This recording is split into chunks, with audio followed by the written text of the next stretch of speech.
स्वागत है ऋषि संतों की श्रृंखला में। इस श्रृंखला के क्रम को आगे बढ़ाते हुए मुख्य रूप से मुझे इस श्रृंखला के लिए प्रेरित करने वाले जिस व्यक्ति ने ऐसे पूर्व में ऐसा अद्भुत कार्य किया है, आज उनका जीवन परिचय आपके समक्ष रखेंगे।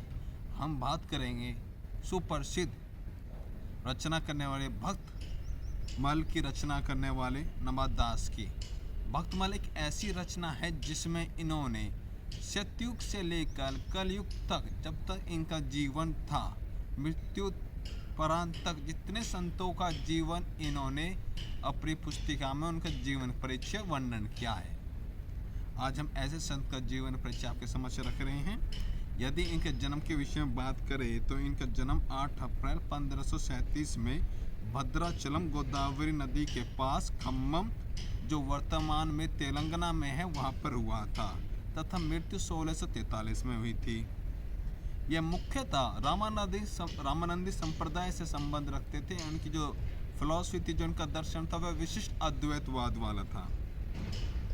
इनके गुरु का नाम था श्री आगर और श्री कीरदास, दो गुरु थे इनके, और जो इनको उपाधि मिली थी वो गोस्वामी की मिली थी। इनके सम्मान में या इनका कार्य देखते हुए या इनके पंजाब में जो कार्य इन्होंने किए उसके उपलक्ष्य में पंजाब सरकार ने इनके जन्म के समय 8 अप्रैल को राज्य अवकाश घोषित किया गया है। भक्तकमल इनकी अद्भुत रचना है जिसकी रचना 1585 में करी थी। इसके ऊपर भी एक बहुत प्रसिद्ध प्रसंग है जो आपके समक्ष हम रखेंगे। अभी इनके माता और पिता का नाम था, माता का नाम जानकी देवी, पिताजी का नाम रामदास जी। यह मुख्यतः महाशय, डूम और नवादाशिस समुदाय से संबंध रखते थे, जो विशेषकर बास्केट या अनाज रखने के पात्र बनाने के बड़े विशेषज्ञ होते थे। ये राम के भक्त थे। एक बार संत आगर और कीरदास एक वन में से होते हुए जा रहे थे। वन में उन्हें एक वृक्ष के नीचे वे भद्राचलम पहाड़ियों से पास से गुजर रहे थे, तो पेड़ के नीचे उन्होंने नवादास को साधना करते हुए देखा तो उन्होंने पूछा, कौन हो तुम? तो इसके उत्तर में संत नवादास ने ये उत्तर दिया, मैं भगवान के आशीर्वादित 5 तत्वों से बना हुआ हूँ।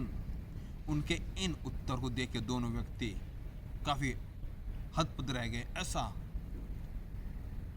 इतना सुंदर उत्तर दिया, वो इनसे काफ़ी प्रभावित हुए और इनको अपने साथ मंदिर चलने के लिए उन्होंने प्रेरित किया।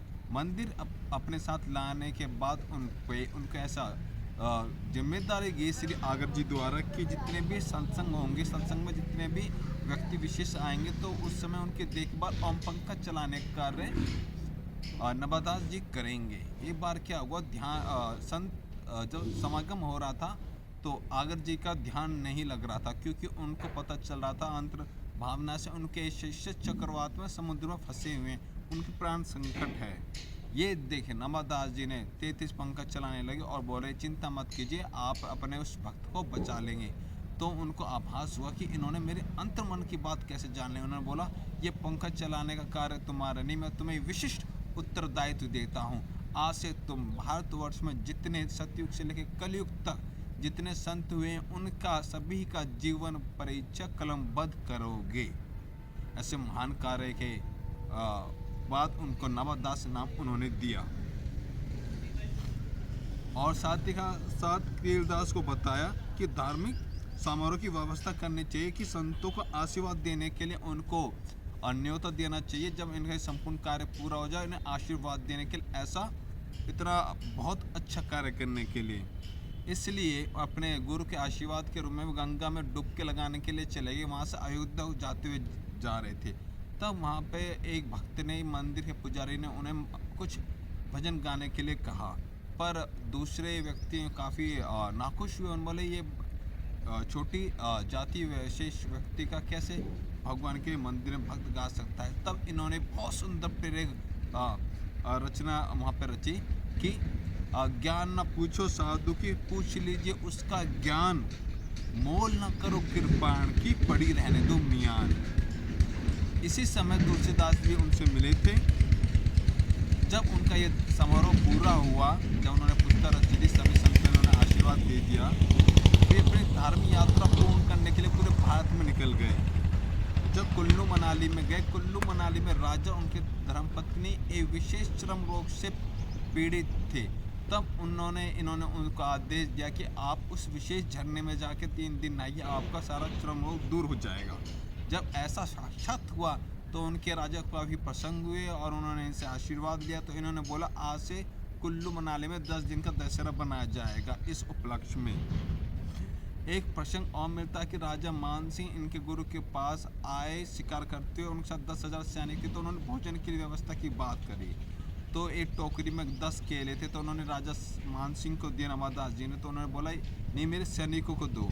पर सैनिकों को 10,000 सैनिकों बांटने पश्चात भी वे 10 केले जो उस पात्र में पड़े थे वो समाप्त नहीं हुए। ऐसी अद्भुत इनके कई दृष्टांत मिलते हैं और संत नवादास के।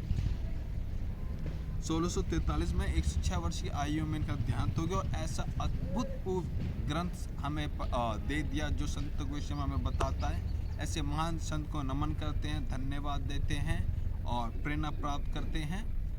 और कल पुनः एक नए संत के जीवन परिचय को लेकर आपके समक्ष प्रस्तुत होंगे। तब तक के लिए नमस्कार, धन्यवाद, ओम।